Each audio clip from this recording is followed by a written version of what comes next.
ये जो टाइप आज पढ़ने वाले हैं, ये लगभग-लगभग कई चैप्टरों से रिलेटेड है।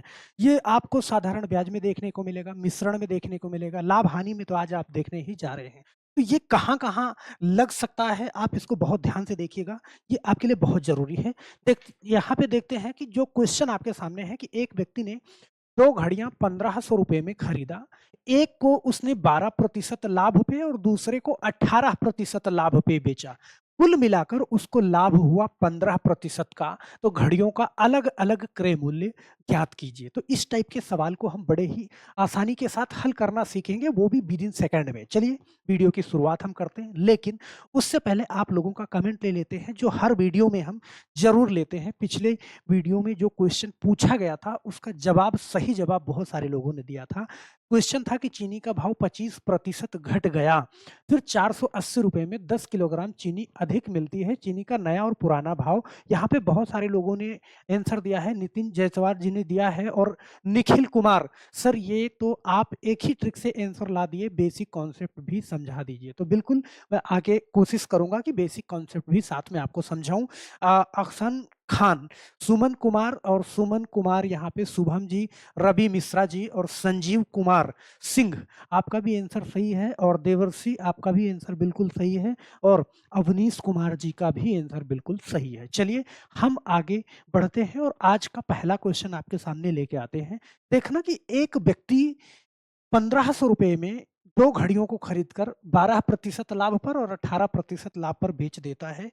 टोटल सौदे पर उसको कितना 15% का लाभ हुआ। तो घड़ियों का अलग-अलग क्रय मूल्य ज्ञात करो। तो इस टाइप के सवाल को आप ऐसे करोगे यहाँ पे कि एक घड़ी उसने 12% लाभ पे बेची और दूसरी घड़ी 18% लाभ पे बेची और कुल लाभ उसको 15% का हुआ। तो यहाँ पे बीच में लिख लेंगे। अब यहाँ पे ध्यान देना कि ऊपर बीच वाली वैल्यू से एक वैल्यू ज्यादा होगी और ऊपर बीच वाली वैल्यू से एक वैल्यू कम होगी। मतलब 18 से आप 15 अगर घटा दोगे तो यहाँ पे आपके पास क्या बचेगा, 3 बचेगा। 15 में से 12 घटा दोगे तो यहाँ पे आपके पास 3 बचेगा। मतलब ये अनुपात आ गया 3:3 और यहाँ पे इसको काटोगे तो ये 1:1 हो जाएगा, क्योंकि 3 से दोनों कट जाएगा। सही है।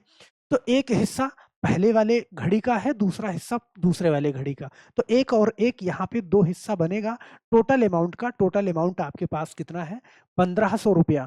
तो एक हिस्से की वैल्यू क्या हो जाएगी, 15 से काटोगे तो यहाँ पे 750 हो जाएगी। इसका मतलब कि यहाँ भी 750 से गुणा करोगे तो क्या आ जाएगा, 750, और यहाँ भी 750 आ जाएगा। मतलब प्रत्येक घड़ी कितने कितने रुपए की थी, तो 750 की थी। अब यहाँ पे वो अनुपात क्या है, 1:1 आया।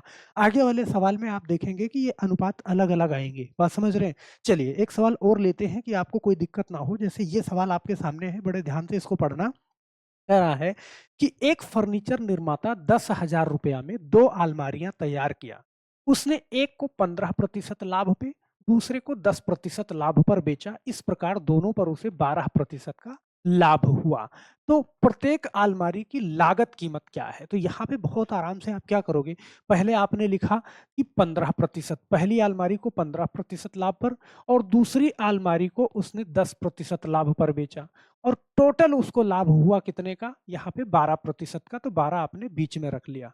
अब इसको आप घटा दीजिए, ध्यान देना।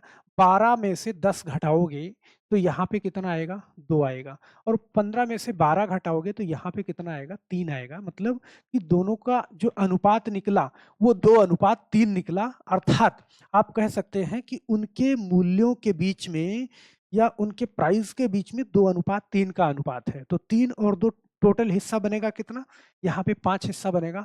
टोटल पैसा यहाँ पे कितना है, 10,000 है। तो एक हिस्से की वैल्यू क्या आएगी, आप कह सकते हो कि 5 से काटोगे, 5 दूना 10, यहाँ पे 2,000 आ जाएगी। तो एक हिस्से की वैल्यू 2,000। 3 हिस्सा इसका प्राइस होगा, तो 2,000 से 3 को गुणा करोगे तो ये आएगा कितना, 6,000। और 2 को 2,000 से गुणा करोगे तो ये आएगा कितना, 4,000। तो पहली अलमारी का मूल्य कितना हो जाएगा, 4,000, और दूसरी अलमारी का मूल्य कितना हो जाएगा, 6,000। यहाँ पे ऑप्शन नंबर डी वाला आपका सही हो जाएगा, 4,000 6,000। तो इस तरीके से दोनों अलमारियों का लागत मूल्य आप बहुत आराम से निकाल सकते हैं। तो यहाँ पे देखना इस तरीके से। ये अगला सवाल देखना बड़े ध्यान से कि मैंने कोई सामान यहाँ पे 25,000 रुपए में 2 टेप रिकॉर्डर खरीदकर एक को 10% लाभ पर दूसरे को 20% लाभ पर बेचा। मुझे कुल 14% का लाभ प्राप्त हुआ। बताइए मैंने पहला टेप रिकॉर्डर कितने का खरीदा था? अब यहाँ पे ध्यान से देखना कि पहले को 10% लाभ पर और दूसरे को 20% लाभ पर बेचा, सही है? और टोटल लाभ यहाँ पे हो रहा है कितने का? 14%। तो बहुत प्यार से 20 में से 14 घटाओगे 6 आएगा, 14 में से 10 घटाओगे यहाँ पे कितना आएगा? 4 आएगा। अनुपात बना लो इसको, देखो कितने से काटोगे? 2 से काटोगे 2 तिहाई 6 और 2 से काटोगे 2 दूना 4, 3 अनुपात 2 अनुपात बन गया। तो 3 हिस्सा पहले वाले का, 2 हिस्सा दूसरे वाले का, तो 3 और 2 कितना? 5 हिस्सा। टोटल अमाउंट यहाँ पे कितना है? 25,000 है टोटल अमाउंट, 25,000। तो एक हिस्से की वैल्यू कितना आएगी? देखो 5 से काटोगे 5 25, एक हिस्से की वैल्यू कितना? 5,000। तो 2 हिस्सा इसका बनेगा, तो यहाँ पे क्या 5,000 से गुणा करोगे ना, तो ये कितना हो जाएगा? 10,000 हो जाएगा।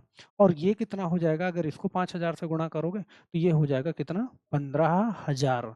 तो दोनों अलमारियों की लागत कीमत निकल गई, पहले की 15,000 और दूसरे की 10,000। पहले की 15,000 और दूसरे की 10,000। चलो ऑप्शन यहाँ पे, तो यहाँ पे 1 जीरो और होना चाहिए। ओके, तो मुझे लगता है कि ये चीज अब आपको दिक्कत नहीं होगी। लेकिन कहीं पे कंडीशन थोड़ा अलग हो जाती है। जैसे अगले क्वेश्चन में ऐसे देखना यहाँ पे, इस वाले क्वेश्चन में देखना कि मोहन ने एक अलमारी मोहन ने 18,000 रुपए में 2 पुराने स्कूटर खरीदे, सही है?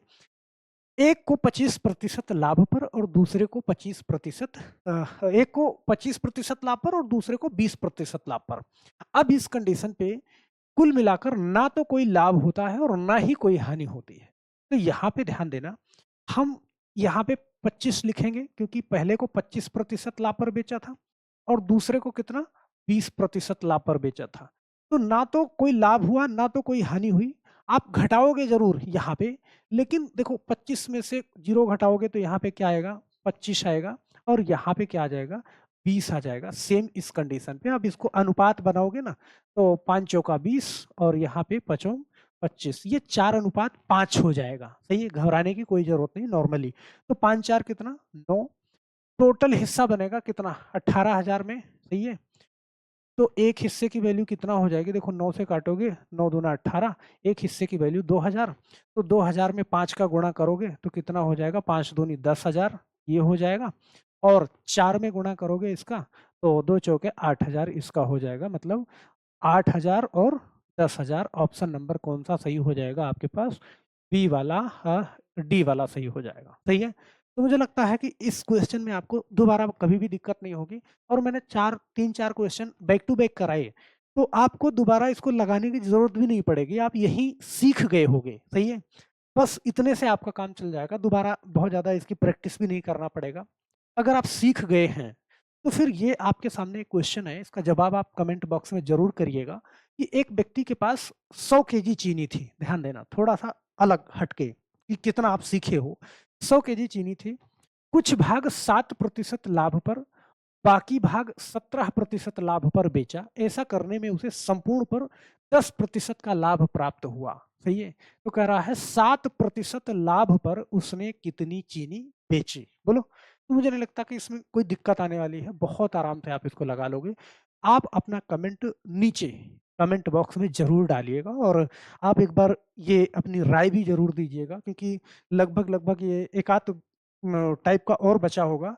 तो मैंने लाभ और हानि के सारे क्वेश्चन एक एक करके, सबसे बड़ा चैप्टर है, आप ये समझ के चलो कि 14 से 15 टाइप के क्वेश्चन बनते हैं और 14 से 15 10-10 मिनट की वीडियो बना के मैंने पूरे के पूरे चैप्टर को मैंने यहाँ पे समाप्त कराया। तो आप अपनी राय जरूर दीजिएगा। चैनल पे अगर नए हैं तो चैनल को सब्सक्राइब जरूर कर लीजिएगा। जाते जाते वीडियो को लाइक करना बिल्कुल नहीं भूलिएगा। तो फिर मिलते हैं नेक्स्ट वीडियो में, तब तक के लिए आप सभी लोगों का बहुत बहुत धन्यवाद। जय हिंद।